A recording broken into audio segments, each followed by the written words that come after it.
क्या आप यकीन करेंगे कि सातों सौ साल पहले बिना बिजली और मशीन्स के इंसान ने पानी को पहाड़ की चोटी तक पहुंचा दिया। ऐसा इंजीनियरिंग का कमाल जो आज के जमाने में भी हैरान कर देता है। ग्रेविटी के असूल को मात देने वाला एक ऐसा राज जो सिर्फ कुछ हाई लोग जानते हैं। 200 मीटर ऊपर पानी भेजने का ऐसा निजाम जिसे समझने के लिए साइंटिस्ट्स भी अभी तक परेशान है। आज हम जानेंगे वो सीक्रेट्स जो प्राचीन मुसलमानों ने बनाए थे पानी को पहाड़ पार लेने के लिए। क्या आप यकीन करेंगे कि सदियों पहले जब ना मशीन्स थी ना बिजली, इंसानों ने कुदरती असूल को मात देकर पानी को जमीन से पहाड़ की चोटी तक कैसे पहुंचा दिया। ये कोई जादू नहीं था, बल्कि एक ऐसा कारनामा था जो उस दौर की इंजीनियरिंग को नए बुलंदियों तक ले गया। और आज की वीडियो में हम इसी कारनामे पर बात करेंगे। आपसे बस इतनी गुजारिश है कि इस सेंसेशनल मौजू को समझने के लिए शुरू से लेकर आखिर तक जरूर देखिएगा। दोस्तों, ये वो दौर था जब ईसाई आवाज ने मुसलमानों के जेरूसलम इलाकों पर अपने कदम जमाते हुए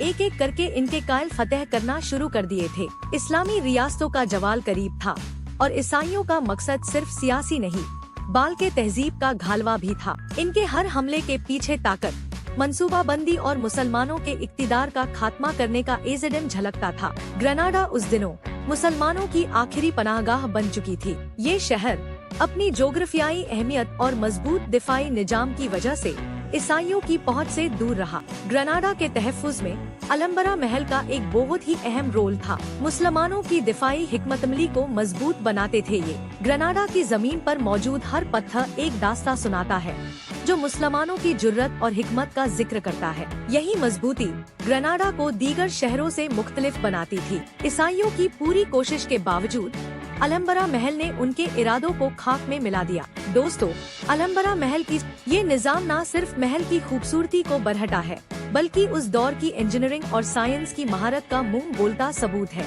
महल के अंदरूनी हिस्से में बहती हुई पानी की मौसीकी और शफ्फाफ नहरें देखने वालों को एक ऐसे ख्वाबनक माहौल में ले जाती है जहां कुदरत और इंसानी जहां का बेहतरीन इम्तिजाज नजर आता है। अलंबरा के अंदर पानी का भाव किसी मौजज़े से कम नहीं लगता। महल के मुख्तलिफ हिस्सों में मौजूद नहरें और फौवे न सिर्फ जगह जगह बहते रहते, बल्कि इसका दबाव भी मुकम्मल तौर पर मुतवाजन रहता है। अनोखी पाइप और नहरें महल के बागों को सैराब करती है और फौवे फरहम करती है जो महल की खूबसूरती को चार चांद लगा देते हैं। इस आबी निजाम की खास बात ये है कि ये सिर्फ खूबसूरती के लिए नहीं, बल्कि महल के रहस्यों के आराम के लिए भी डिजाइन किया गया था। महल की दीवारों में बेन पाइप, बगात में बहने वाले चश्मे और फौवे ठंडक का एहसास पैदा करते थे। गर्मी के मौसम में ये अलंबरा महल के शानदार आबी निजाम की सबसे हैराकून खसूसियात ये थी कि ग्रेनाडा की नदी से महल तक 200 मीटर बुलंद पानी पहुंचने के लिए एक नाकाबिल-यकीन टेक्निक का इस्तेमाल किया गया।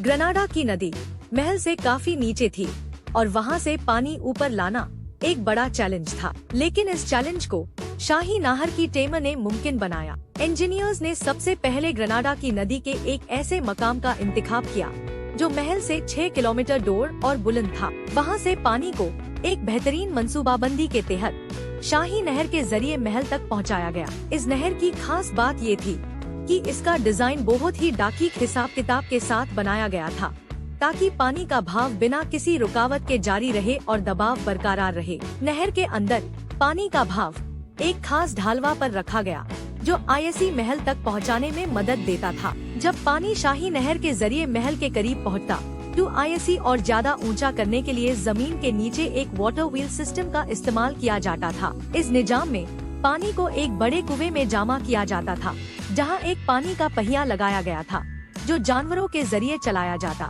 इस खिरे ने न सिर्फ महल के पानी की जरूरत पूरी की, बल्कि खुश्कसाली के दौरान भी पानी का मुस्तकिल जरिया फरहम किया। ये हैरत अंगेज निजाम सिर्फ महल की आबी जरूरत को पूरा नहीं। प्यारे दोस्तों, अलंबरा महल के हैरत अंगेज फैनीटेमा में अगर कोई चीज सबसे ज्यादा दिलचस्पी और तवज्जो का मरकज बनी तो वो था 12 शेरों का फव्वारा। ये फव्वारा न सिर्फ एक आरेशी शहकार था, बल्कि एक अनोखा निजाम भी था जो वक्त बताने के लिए डिजाइन किया गया था। हर शेर एक खास वक्त पर पानी छोड़ता था और ये तरतीब दिन के मुख्तलिफ औकात को दिखाती थी। जैसे ही दिन का आखिरी घंटा मुकम्मल होता, फॉरवेयर का निजाम खुद रीसेट हो जाता और ये सिलसिला दोबारा शुरू हो जाता। ये पूरा अमल न सिर्फ अपनी पेचीदा जियाए में लाजवाब था, बल्कि ये उस दौर की साइंस और इंजीनियरिंग की हैरत अंगेज ताराकी का मुंह बोलता सबूत भी था। 12 शेरों के फॉरवेयर का ये निजाम आज भी दुनिया भर के सयाहों और माहिरीन के लिए एक नाकाबिल-यकीन राज की हैसियत रखता है। यहाँ का माहौल ऐसा था जहाँ हुक्मरान और आला शख्सियात आराम के साथ अहम मुलाकातें और फैसले करते थे। महल के पानी के निजाम से पानी हम्माम तक पहुँचता था, जहां आईसी अलग अलग तरीकों से गर्म और ठंडा किया जाता था। पानी को गर्म करने के लिए जमीन के नीचे एक तांबे का बॉयलर इस्तेमाल किया जाता था। हम्माम के अंदर खास तौर पर डिजाइन किए गए मार्बल के फर्श लगाए गए थे, जिनके नीचे भाप के चैनल्स बनाए गए थे। बॉयलर से पैदा होने वाली भाप इन चैनल्स के जरिए फर्श को गर्म करती थी।